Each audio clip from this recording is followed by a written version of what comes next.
Bonjour à tous, nous sommes à une semaine de Yudalef Nissan, le jour de l'anniversaire du Rabbi, 117e anniversaire. Et nous sommes à environ 10 jours avant la fête de Pessah.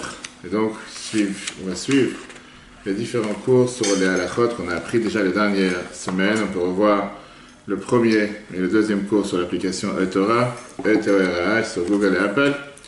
Et aujourd'hui, on va avancer avec ce qu'on vient de voir, qui est qu'est-ce que la vente du Chametz? Pourquoi la vente? À quoi ça sert la vente? Quel est le but de la vente? C'est tout ce qu'on va voir ensemble aujourd'hui. Quel est le but de la vente? À quoi ça sert?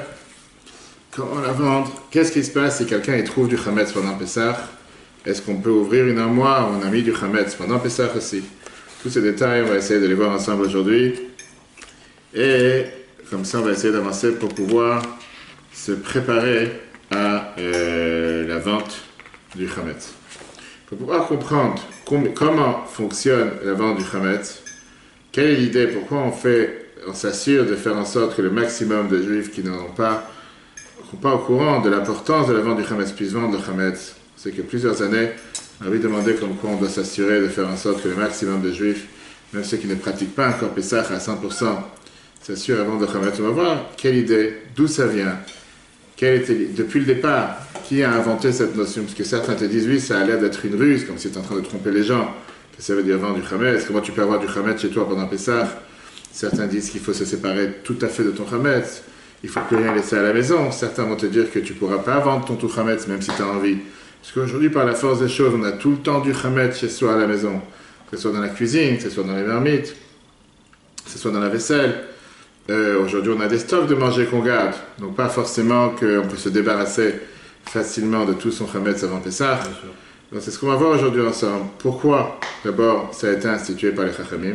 Depuis quand? Pour quelles raisons? Et surtout, essayer de comprendre comment ça fonctionne et que Dieu nous en préserve si un jour quelqu'un y trouve du Chametz pendant Pessah, quoi faire pour s'en débarrasser. Si Dieu veut, la semaine prochaine, qui est le dernier cours avant Pessah, on verra plus sur les détails du Seder, comment le déroulement du Seder, qu'est-ce qu'on doit faire minimum pour le Seder, pour que ça soit respecté de manière halachique, soit avec les obligations des Chachamim, soit avec les obligations de la Torah. Si Dieu veut, on verra tout ça la semaine prochaine. La semaine dernière, on a déjà parlé sur le devoir d'annuler le Chametz, le devoir de se séparer du Chametz, le devoir de ne pas en voir et de ne pas en trouver. Aujourd'hui, on va voir quelle est l'idée de la vente du Chametz. Mais pour ça, on va d'abord apprendre un peu la Gemara. Dans la Gemara, dans Tosafta, la Gemara Psachim, chapitre 2, halakha 12 et 13. On voit comme quoi ce n'est pas une invention, ni une invention Lubavitch, ni une invention qui a été inventée les dernières années. La Gemara te dit la phrase suivante, tu l'as pas dans ton texte: un juif et un non-juif qui étaient dans un bateau. À l'époque, c'était le moyen de voyage, et il y a du Chametz dans la main du juif. Il peut le vendre au non-juif, ou lui donner en cadeau, et le reprendre après Pessah, à condition qu'il le donne en cadeau entier. Ça veut dire qu'il lui donne un vrai cadeau, pas juste soi-disant, mais tu le gardes pour moi. Ça veut dire que d'après qu'on sait très bien qu'après Pessah, le non-juif va venir et revendre le Chametz, le redonner ou le revendre au juif après Pessah. Et dans le langage du Shulchan Aruch, le chapitre 448, Seif Gimel, le troisième chapitre là-bas, le Shulchan Aruch te dit la phrase suivante: malgré que le juif sait très bien que le non-juif ne va pas toucher au Chametz, mais c'est soi-disant qu'il sait qu'il lui garde le Chametz. Et après, il va lui rendre après Pessah. Il n'y a aucun problème avec ça. Pourquoi? Parce que la Torah, quand elle te dit ne pas en voir, ne pas en trouver, à quoi elle fait allusion? Elle fait allusion au Chametz qui se trouve dans le domaine et dans la propriété du juif. Et c'est sur ça que la Torah elle fait attention. On n'est pas là pour rajouter des interdictions. Ça suffit déjà, comme la Torah, la fameuse phrase qu'on te dit, Dayecha machasra lecha Torah. Ça suffit ce que la Torah t'a interdit, il ne va pas rajouter des choses. Et donc, la Torah considère que c'est une vente totale et absolue. Le non-juif a le droit de faire avec le Chametz ce qu'il a envie. S'il décide, parce qu'il est sympa avec le juif, de le garder pour le juif, afin qu'il lui redonne après Pessah, c'est ses affaires. Mais dans le Tosafta qu'on vient de voir dans la Gemara Psachim, dans le Shulchan Aruch, on te dit clairement comment se déroule cette vente. On te dit qu'on fait sortir le Chametz du domaine du juif, et on le donne dans le domaine du non-juif. C'est-à-dire que si tu as un paquet de gâteaux, tu donnes le paquet de gâteaux au non-juif. Et au final, après Pessah, le non-juif te ramène ton paquet de gâteaux. Imagine-toi un jour, imagine-toi un instant qu'on aurait dit de faire ça aujourd'hui avec tout le Chametz qui se passe dans toutes les maisons juives, dans le monde, en Ile-de-France, c'est presque impossible. Aujourd'hui, c'est pour ça que les dernières générations, quand commençait à avoir des commerçants d'alcool juifs, que l'alcool c'est chametz, avec des grandes quantités. Ça, c'est ce que le Bach nous dit, sur le Shulchan Aruch, chapitre 448. On a commencé à faire la vente de manière formalitaire. Une formalité et pas vraiment une vente réelle que je viens avec les cartons, je te donne les cartons et tu les gardes. Il y a eu deux changements importants dans l'affaire. Premier changement, le chametz reste dans le domaine où il se trouve. C'est juste qu'il appartient aux non-juifs, mais il reste dans les domaines où il était chez les juifs, dans les magasins, etc. Le deuxième point important qui a changé, c'est que pas comme à l'époque où le non-juif payait la totalité du chametz avant. Quand je lui donnais un paquet de gâteaux, il me payait pour le paquet de gâteaux. Mais là, il te donne on va dire, un euro symbolique. Parce qu'on parle ici vraiment d'une grande quantité. Et quand arrive la fin de Pessah, le non-juif vient et il te fait savoir comme quoi il n'est pas intéressé à faire cet achat et cette vente, préfère te rendre ce qui t'appartient et tout retourne comme il faut. Halachiquement parlant, de base, il n'y a aucun problème avec cette manière de faire les choses. Parce qu'un chametz qui appartient à un non-juif a tout à fait le droit de rester dans le domaine d'un juif pendant Pessah. C'est pas le tien. C'est comme dans un cabinet. Tu as un client qui vient avec un pain au chocolat, un croissant pendant Pessah, c'est pas le tien, ça ne t'appartient pas. La Torah, elle te dit la fameuse phrase Shel chaya taroé, aval taroé, shel acherim et shel gavoa. Tu n'as pas le droit de voir ton chametz, mais tu as le droit de voir le chametz d'un autre ou le chametz qui appartient à Dieu, au temple. C'est pas le tien. C'est comme si c'était une commande. C'est comme une commande, exactement. Oui, exact. Mais je parle par rapport au fait que même si le chametz se trouve chez toi dans ta cuisine, le fait qu'il est chez toi, c'est pas pour autant qu'il est le tien. Tu l'as vendu en danger, tu n'as pas besoin de t'en séparer. Il est chez toi, c'est tout. D'accord. Maintenant, puisque au final, on parle ici quand même d'une vente, et une vente qui est de valeur halachique, on doit quand même faire attention à chaque détail, que les choses se passent de manière comme la halakha elle attend que ça se passe. Et c'est pour ça qu'on va voir comment les derniers décisionnaires, des derniers 200 ans, c'est pas quelque chose qui a été inventé récemment, ils ont parlé sur tous les détails, comment faire attention quand on fait cette vente. Par exemple, qu'est-ce qu'il faut faire pour faire un kinyan, c'est-à-dire faire un échange d'achat de manière halachique, ce qu'on a l'habitude de faire avec le Rav. Est-ce qu'il faut écrire aussi, à part la vente du chametz, écrire aussi un shtar mechira, un acte de vente? Est-ce que ça doit être un acte de vente qui a une valeur par rapport au gouvernement, une valeur juridique? Est-ce qu'il faut vendre et louer la chambre dans laquelle se trouve le chametz? Et là, déjà, la réponse à la question qu'on va voir après. Est-ce que tu vends le paquet de gâteaux qui sont dans la cuisine ou tu vends la cuisine? Comme les gens disent, est-ce que je vends la maison?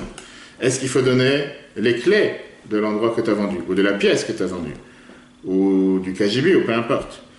Est-ce que c'est bien que chacun fasse sa propre vente avec le non-juif, ou bien c'est mieux que le Rav de la communauté fasse la vente au nom de tous les autres qui se sont associés dans un papier qui, en 2 mots, ils ont nommé le roi, le Rav, pour vendre leur chametz. On va voir comment tous les décisionnaires en ont parlé. On n'aura pas le temps de voir tous les détails aujourd'hui, mais on va voir concrètement qu'est-ce qu'on doit faire. Et donc, au final, c'est juste pour montrer comme quoi ici, il n'y a pas, c'est pas soi-disant qu'on est en train de s'amuser avec la halakha, en train de détourner la halakha comme certains pensent. Mais au contraire, c'est ce qu'on a l'habitude de faire, c'est ce qu'on fait chez Chabad, etc. Il y en a certains qui ont l'habitude de s'appuyer sur le mechirat chametz, la vente de chametz seulement dans des cas où il y a vraiment un grand besoin. Par exemple, ils ont un magasin, ils ont un restaurant, où ils ont beaucoup de chametz qui ne peuvent pas s'en débarrasser. Tu as certaines personnes individuelles qui vont faire en sorte de se débarrasser de tout le chametz qu'ils ont en Pessah, ce qui est presque, j'allais dire, dans nos jours, en 2019, impossible. Maintenant, si tu n'as pas une graine de pain, une graine de pâte ou un couscous, mais tu as les marmites, tu as les vaisselles, ou peut-être éventuellement il y a dedans du chametz, on va voir après.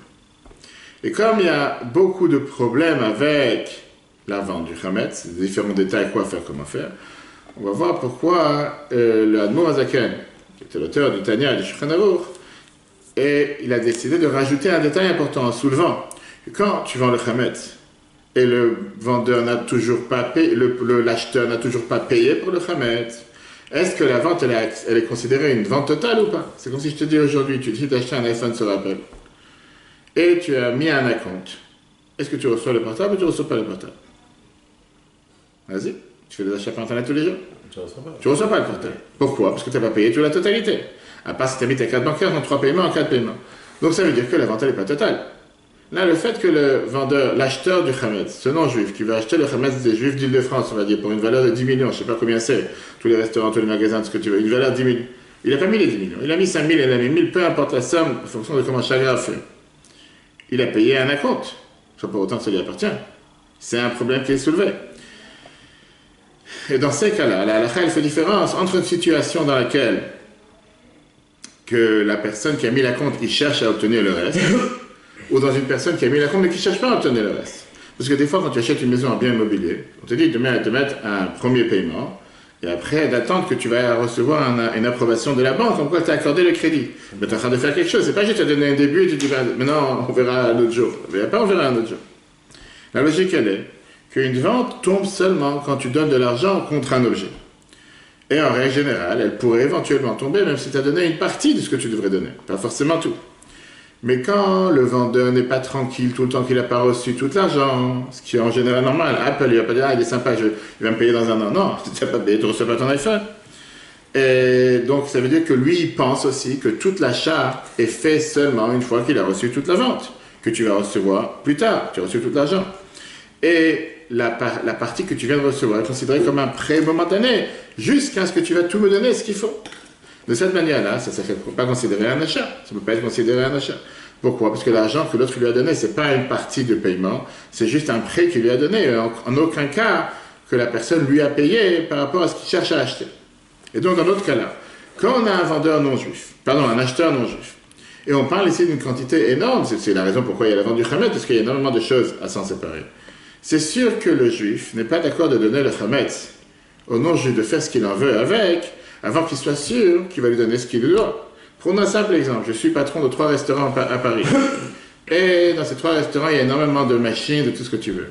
Et ce non-juif qui vient, il est tout mignon, il vient avant Pessah, on va signer un contrat de vente pour 1 000 €, un acompte, pour que, éventuellement, s'il cherche à acheter ces 3 restaurants, tu vas donner 1 000 €, tu vas commencer à faire ce que tu veux dans les restaurants pendant Pessah. N'importe quelle personne dit, je ne suis pas d'accord. Qu'est-ce que ça veut dire? D'où je sais que tu vas me payer après pour ces 3 restaurants? Ça coûte une fortune. Chaque restaurant coûte 100 000 €. Ramène d'abord les 100 000 €, après on discute. Parce que tu m'as donné 1 000 €, tu peux commencer à faire ce que tu veux avec. C'était un juif 50. C'est pour ça que l'Admor Azaken, il a rajouté un détail important, qui était, c'est ce que aujourd'hui les Rabbanim Chabad font, de faire la vente du Chametz avec un Aref Kablan. Qu'est-ce que ça veut dire un Aref Kablan? D'avoir un garant, c'est comme un garant dans n'importe quel achat et vente. C'est un juif qui prend sur lui de payer le reste au cas où le non-juif ne va pas payer. De cette manière-là, la seule argent... Il est caution, exactement une caution, d'accord. De cette manière-là, l'argent que je reçois aujourd'hui de l'acheteur, c'est de l'argent que j'ai reçu et c'est tout à fait garanti. Moi, je peux dormir tranquille, que même si tu m'as donné que 1 000 €, mais de toute façon, je suis couvert. Au cas où il y a quelque chose qui se passe dans les restaurants, je sais que je serai payé. Et ça, c'est quelque chose que, grâce à Admor Azaken, ça a été publié propagé dans beaucoup de communautés juives, mais il y en a qui rajoutent ça en tant que détail dans l'acte de vente. Et tout celui qui suit comment l'Admor Azaken veut faire les choses et nous demander de faire les choses dans le mot Chabad doit agir de cette manière. On va raconter une histoire, après on va rentrer dans les détails de la halachot qui est aussi intéressant. Il y avait une fois un grand Rav qui lui a demandé la question, quelqu'un qui a vendu le chametz, il a vendu avant Pessah une cave de vin, une cave de whisky. Une cave de whisky. À l'époque, en Russie, les gens ils aimaient bien boire, mais il a vendu à un non-juif. L'acheteur, il est passé dans la cave pendant Pessah. Et il allait se saouler, il vidait les bouteilles. J'ai une cave de whisky, j'ai payé, je sais pas, un minima, il a payé sur ce qu'il a payé. Et c'était des whisky qui coûtaient énormément cher, des boissons qui coûtaient énormément cher pour le vendeur. Et le vendeur, il avait énormément peur, que cet acheteur, il va venir avec sa bande de potes qui traînent dans les squares, qui traînent dans les rues tous les soirs, qui vont boire, qui vont lui faire une énorme perte, et il ne savait pas quoi faire. Donc il est venu voir le Rav, en demandant la question, quoi faire pour sauver son argent? Parce qu'il a entendu que certains décisionnaires disent qu'il a le droit de dire à son secrétaire, qui demande la clé du non-juif de la cave, parce qu'il a passé la clé, à l'époque on avait l'habitude de passer la clé, on verra après, en disant qu'il doit sortir quelques éléments qui lui appartiennent. L'autre, il va pas vouloir lire. Et après, quand le non-juif va lui dire, il n'y a pas de souci, je te passe la clé parce que tu veux chercher quelque chose, après rends-moi la clé. Et après, il va lui dire, j'ai perdu la clé. Au moins, l'autre, il va arrêter, il va couper l'hémorragie, comment il va arrêter de lui causer des torts. Même si on sait que ce n'est pas une interdiction de faire une chose pareille, le Rav lui a répondu qu'il ne peut pas faire une chose pareille. Il lui a dit, viens plus tard parce que j'ai envie de réfléchir. Qu'est-ce qu'il a fait, ce Rav? Quand le vendeur est parti, il a amené le non-juif. Et il lui a dit, regarde, je te donne un énorme salaire pour aller me vendre ou aller me transmettre une lettre dans telle et telle commune, anciennement, dans un trou, que ça prenait énormément de temps pour aller. L'autre était tellement content, et en attendant, il est passé Pessah, Et comme ça, l'autre, il n'a pas perdu plus d'argent, il a arrangé les choses. D'accord? Ok. Après, rappelez-moi une histoire qui s'est passée en Pessah 1951, mais pour l'instant, on va rentrer dans la halachot. Comme on a dit, par le fait de devoir s'assurer de ne pas transgresser d'avoir du chametz, pas avoir, pas en trouver, on a dit qu'il y avait le devoir de vendre le chametz à un non-juif. Bien sûr, on ne peut pas faire de vente du chametz une fois que Pessah a commencé. La vente peut être faite seulement avant Pessah, c'est-à-dire avant le moment qu'on ne peut plus profiter du chametz. Et comme on a dit tout à l'heure, peu importe où le chametz se trouve, même s'il se trouve chez nous à la maison, on peut le vendre. Parce que quand il est vendu, il n'est plus considéré le nôtre. À partir du moment qu'on a rempli cet acte de vente, il n'est plus considéré le nôtre dans Pessah. Avec cette possibilité de vendre du chametz, on est capable de quoi faire? On est capable de s'assurer que le chametz n'est pas le nôtre. Et à ce moment-là, on n'a pas besoin. Aujourd'hui, on utilise cette particularité de pouvoir vendre le chametz pour tout chametz qu'on a oublié d'annuler, ou qu'on a oublié de faire disparaître, ou que volontairement, on ne veut pas annuler, on ne veut pas disparaître, parce qu'on ne peut pas le faire disparaître, l'annuler. Quelqu'un qui a par exemple du chametz chez lui, et il ne veut pas le détruire avant Pessah, par exemple, comme j'ai dit, un supermarché kasher, un restaurant kasher, ou n'importe quel fabricant qui a une fabrique de manger chametz, et qui veut en avoir après Pessah, il peut utiliser cette formule, de pouvoir vendre le chametz à un non-juif qu'après Pessah, il va les reprendre, il va les revendre, et tout va tomber à l'eau, et automatiquement il pourra continuer à utiliser le chametz pour le Pessah, qu'on va voir juste après, que ça c'est important pour chacun d'entre nous. Mais non, ce qui est important de se rappeler, que tout ce débat de vente et la vente en retour du non-juif au juif, elle se passe de cette manière. Le non-juif, il paye avant la fête un acompte sur l'affaire qu'il va faire, peu importe la somme qui est fixée. Après la fête, on lui demande de payer le reste de la compte qu'il a déposé. Et s'il ne peut pas payer le reste, alors on lui dit, tu sais quoi, rends-nous ce que tu as déjà acheté, on te rend ton acompte et merci, au revoir.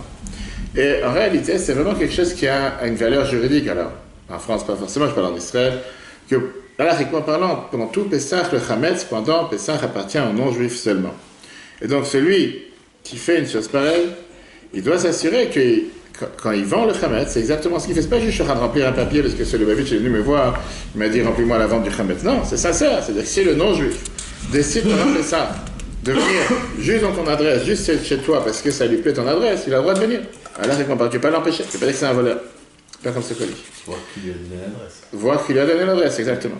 Maintenant, pour pouvoir faire la vente comme il faut d'après la halakha, il faut vraiment connaître les détails de comment se passe d'abord une vente, un achat et une vente d'après la halakha. Et c'est pour ça que c'est bien de le faire d'après un rave. Et le rave, en général, qu'est-ce qu'on fait aujourd'hui? On nomme le rave responsable de notre vente. C'est comme si on lui vend notre chametz, on va dire. Mais en tout cas, on dit qu'on nomme le rave à notre place, que lui, il a le procuration pour pouvoir vendre notre chametz au veuve. Et le rave, c'est lui qui va faire le détail de la vente entre le non-juif et les gens de la communauté, etc.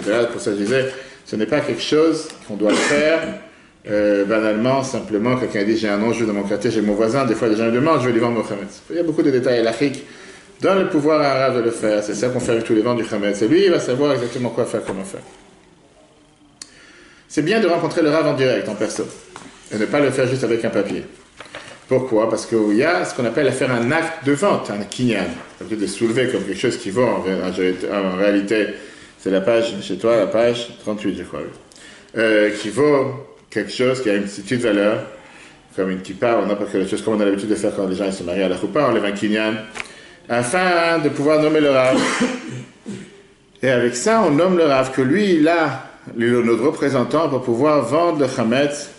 Et il peut le vendre, bien sûr, de n'importe quelle manière qu'il décide. On peut faire ça par une troisième personne, on peut faire aussi par téléphone, on peut faire aussi par email, on peut remplir par Internet, on peut faire par toutes les manières. Comme j'ai dit, c'est bien de rencontrer le rave quand on peut. Quelqu'un qui ne veut pas rencontrer le rave, il peut le faire par tous les autres moyens possibles et imaginables.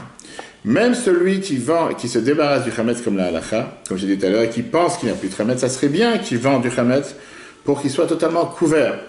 De fait, que si jamais il va rencontrer du chametz chez lui pendant Pessah.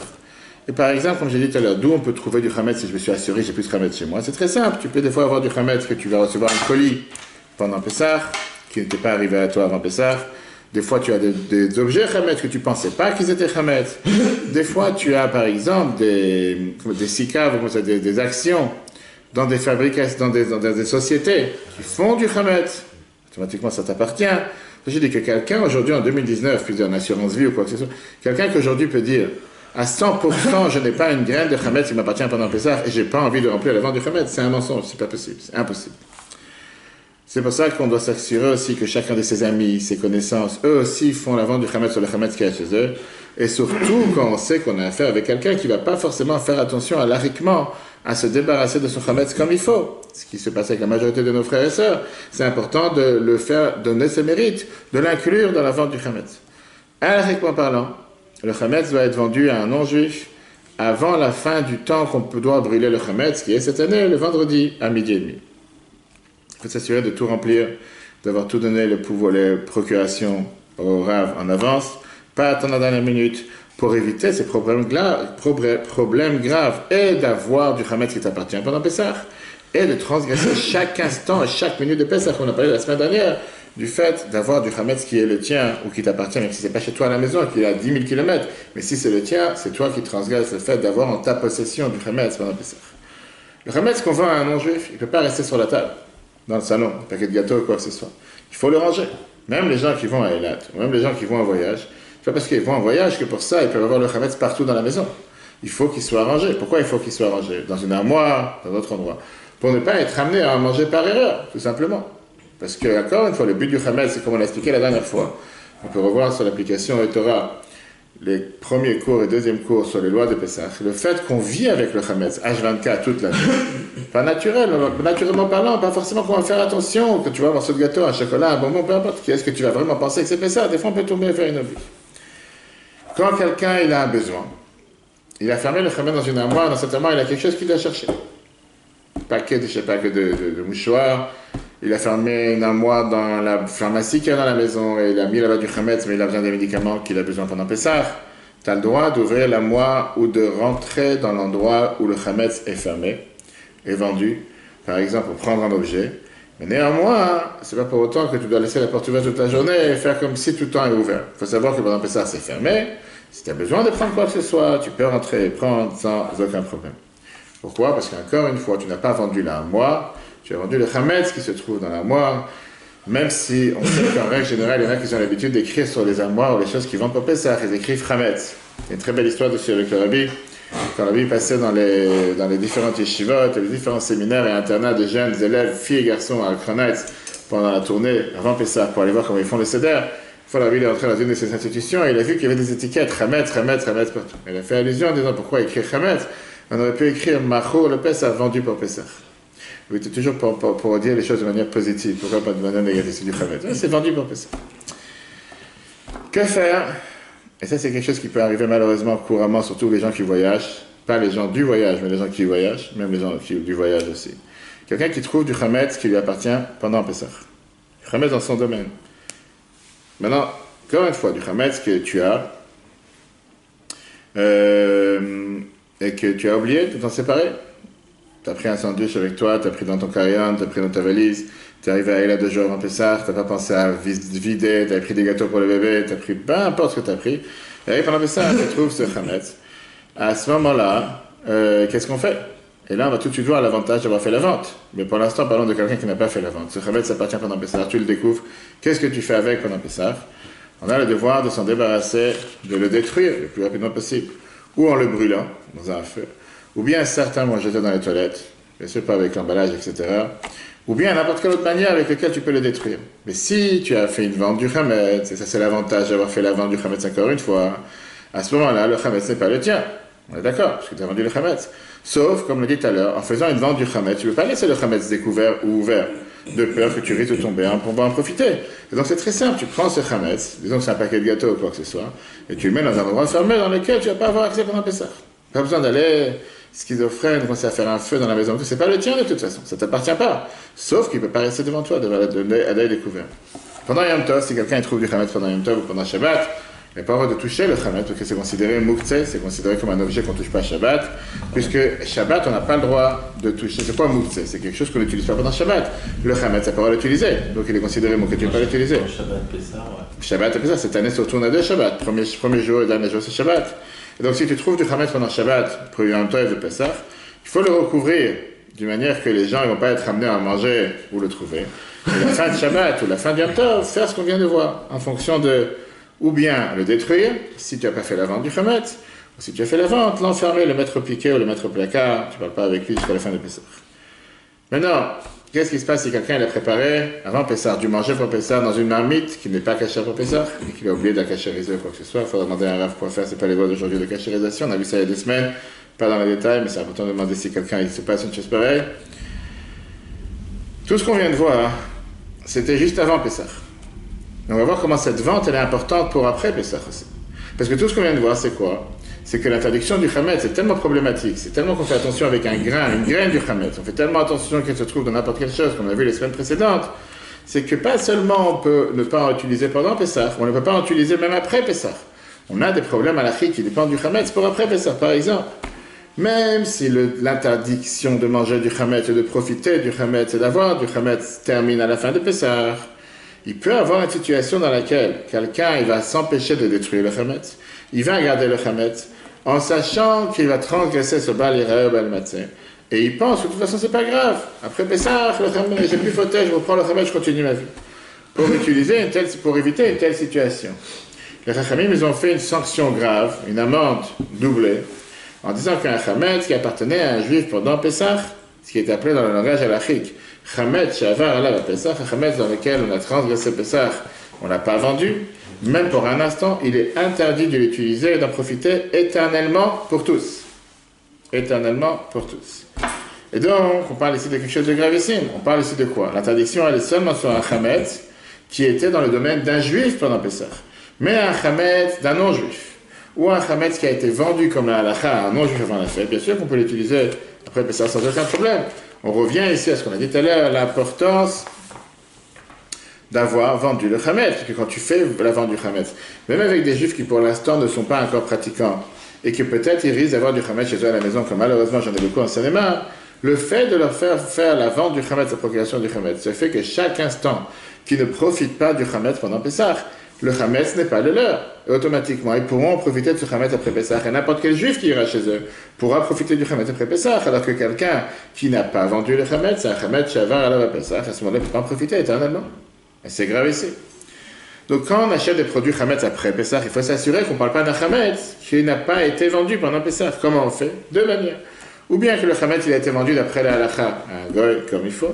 Et pour savoir ça, il faut savoir si le restaurant, par exemple en Israël, ou le magasin, il a un document de cette année-là, de la Rabbanout, qui prouve comme quoi il a vraiment vendu son Hametz après Pessah. Dans les endroits religieux ou les endroits qui s'y connaissent, ils affichent ça, qu'on a un endroit qu'on a vendu le Hametz, etc. Ou bien que le Hametz a été fabriqué après Pessah, c'est un nouveau Hametz, et pour s'assurer ça, il faut regarder sur le produit quelle est la date de fabrication.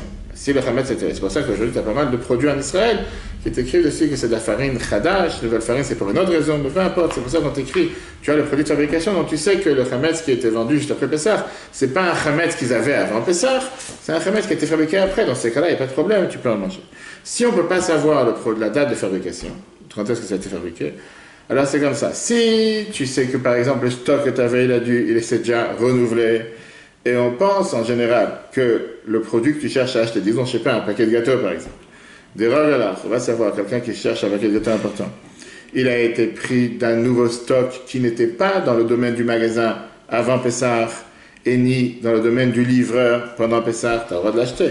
Par exemple, on sait très bien que dans les grandes chaînes commerciales, comme Yesh, Echad, j'ai oublié Superzol, et va savoir tout ce qui est en Israël, ou même dans le monde, on sait très bien que les produits se liquident rapidement, les étagères se vident rapidement, etc. Et on sait que quelques semaines après Pessah, en général, c'est de la nouvelle marchandise, c'est pas une petite épicerie d'un coin, comme en Seine-et-Marne, où tu as un juif qui a acheté une bouteille une fois par an. Ça passe, ça. Par contre, par exemple, les étagères de whisky, que c'est pas des choses qu'on remplit tous les jours et que ça se vide rapidement. Le doute, il est pour beaucoup plus longtemps, et pour ça, pour ces détails-là, il faudrait voir sur place et savoir comment faire, quoi faire. Terminons avec une autre histoire avant de passer à ce qu'on verra la semaine prochaine, l'histoire du Seder. Et ça, c'est une histoire qui s'est passée. Question? L'histoire de Pessah en 1951. Le Rav Avraham Chaim Menahe, il avait fait savoir que puisqu'à l'époque, le gouvernement se battait contre le marché noir, et ils ont interdit et ils ont annulé rétroactivement toute vente privée de manger. Et donc, automatiquement, ça posait problème par rapport à tout cet achat et vente de Hametz. en disant que puisque un non-juif pourra éventuellement mettre en application la vente, l'achat, comme on l'a expliqué, dans le domaine de la vente de Chametz, que s'il veut, il peut très bien rentrer et prendre le Chametz. Et automatiquement, le moment où il va vouloir prendre le Chametz, ça pourra faire en sorte que le Chametz qu'il a pris, c'est pas forcément considéré le sien, puisque rétroactivement, ça se peut que la vente, elle va être annulée. Donc personne est intéressé à venir et se prendre la tête en disant « Oui, je te fais un achat, je te fais une vente, je te fais un échange, mais en vérité, c'est pas le mien. Si demain on m'attrape avec un basket de gâteau de chez toi, on va me dire que j'étais un voleur, parce que le gouvernement, il était contre tout ce qui est le marché noir et voulait annuler tout ce qui se passait avec les ventes rétroactivement, les ventes entre particuliers. Et donc il s'est dit que ça serait bien que le gouvernement fasse savoir qu'on annule la vente, qu'on annule cette loi, par rapport à tout ce qui est la vente du Chametz. De ne pas annuler ces ventes. Pourquoi? Parce que sinon on a un problème avec la vente du Chametz. Au final, il n'y a rien qui s'est passé, et concrètement, il y a eu tout un débat qui est fait avec la Rabbanout Harashit pour pouvoir comment faire en sorte que pour les ventes du Chametz dans des ventes particulières ne soient pas annulées rétroactivement, pour que ça aurait pu poser problème pour tous. Voilà, chers amis, ce qu'on a vu aujourd'hui par rapport à tout ce qui est la vente du Chametz. Si on trouve du Chametz pendant Pessah, je rappelle encore une fois l'importance, comme l'Arabie disait chaque année, de s'assurer que même si on a un frère, une soeur, un copain, un voisin, qu'on ne sait pas si avant de Chametz, on a le droit de lui faire faire une mitzvah sans sa permission et lui dire après qu'on demandait, on a préféré vendre ton Chametz, et comme des fois les gens ils demandent, ma femme va s'en occuper, les gens ils pensent qu'il faut tout ranger pour le faire. C'est pas obligé, même si bien sûr que c'est bien de détailler où tu as mis le Chametz. Mais oui et non, parce qu'au final on met toujours et partout il se trouve. Parce que si tu mets seulement tel et tel endroit, et pas partout où il se trouve, ça veut dire que tu exclus les autres endroits, et si jamais il y a du Chametz dans les autres endroits, il n'est pas considéré vendu. De l'autre côté, tu peux être Zachin, la Adam, chez l'homme tu peux très bien faire en sorte de faire un mérite à un autre juif, même s'il n'est pas devant toi, pour s'assurer que son Chametz est vendu. Et après tu lui dis, je te demandais, sans autorisation, je t'ai vendu le Chametz, je suis sûr que tu es content, et je l'ai fait. Parce que grâce à ça, le Chametz n'est pas le tien Pessah, et ça c'est ce qu'on doit s'assurer à faire tous les jours, jusqu'à, si Dieu veut, jeudi prochain, pour que le maximum de nos frères et sœurs ne transgressent pas d'avoir du Chametz chez eux. Encore une fois, même si ça parle d'un juif qu'on sait très bien qu'il aura du Chametz malheureusement, et tu ne veux pas Pessah à 100%, mais chaque instant qu'il ne bénéficie pas du Chametz, ou qu'il ne mange pas du Chametz pendant Pessah, disons qu'il ne va pas profiter du Chametz 24 heures sur 24, même s'il va en profiter 1 heure sur 24, pendant 23 heures, il ne transgressera pas sur le fait d'avoir eu du Chametz chez lui à Pessah.